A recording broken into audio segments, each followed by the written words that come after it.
I wanted to participate in hackathon for a long while, but I never. So this is my first time, and I was a bit afraid to go alone. I've done a few other kind of. So I've done game jams before, and then I've done them alone, but that's something I'm used to. But this was a bit more nervous, so I really wanted to go with friends. So I was pushing for these two to join, because this was a hackathon that seemed to have a cause that I could actually get behind and like come up with some interesting ideas and like solutions for problems. I'm a big like animal lover, nature lover, always been.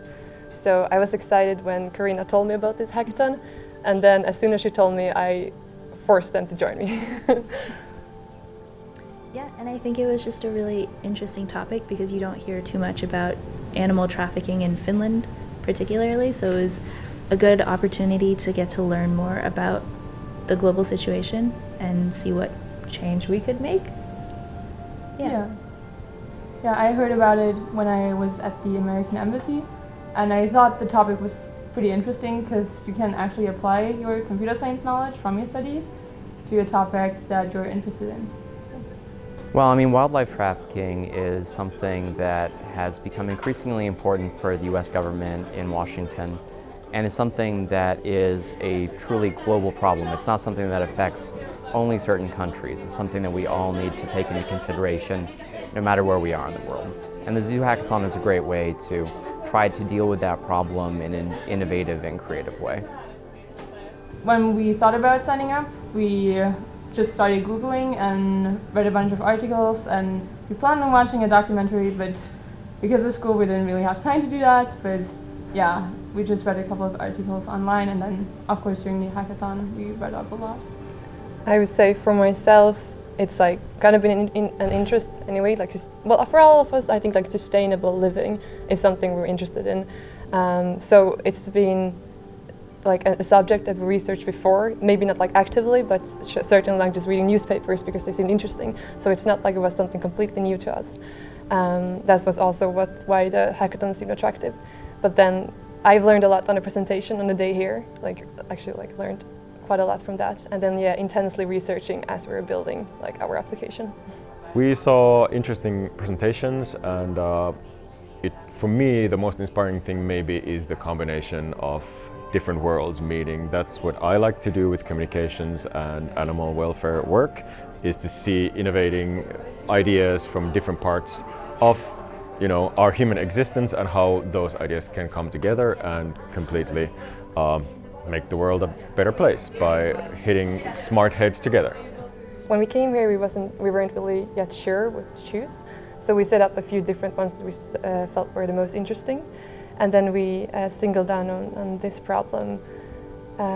For me, it was a lot about the fact that I kind of some of the ideas I wasn't really sure how to finalize the product, whereas this one seemed kind of clear, and we had an idea of what to do. And I think the driving factor was the fact that we all found this problem interesting, and we all came up with ideas. So we were discussing earlier why we worked so well as a group, and it's because we all have different backgrounds and we do different things. So we all were able to contribute like our interests to the problem, to the application, and the problem number 6 like kind of just naturally awoke something in all of us. So we decided to go with that because that was the one we had the most ideas for. What I really enjoyed was teams finding different use cases for blockchain, machine learning, natural language processing, together with the social aspects of web pages, and to combine these in very nice and natural ways. I was really impressed. Well, I think we have a product so far that if we combined our two parts, so we created 2 separate parts, and if we combine them, I think we have a product that is usable by people who are not really into tech that much. And it would be cool if that would be used in the future, if we could find a way to tell people about it and to maybe talk to sites and see if they have an interest in using it. Yeah, the thing that I found at least made me happy was, even though like hopefully it would actually be a product which people could use, but even if not, some of the things that we came up with, so not the whole finished product, but some of the things that we did, some of the things we accomplished could be used. So for example, one of the judges, who were a professor or working at the university, he was interested in the way of like scraping one of the websites that we collected data from, because he and his research group at the university are looking into this. So it would be pretty cool if, like, even if not the whole project, but still something that we did could be used in the research or be helping them or anybody. We are facing a biodiversity crisis, as many of the people who will be listening to this interview know, which means that we are losing species and habitat at unprecedented rates.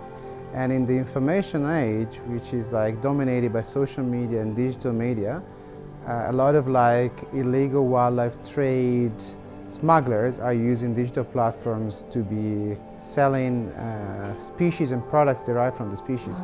So what we have to do, and as this is impacting species in terms of their extinction risk, then what we have to do is to be trying to develop tools like the ones that were presented here that can be useful for us to be identifying illegal trafficking.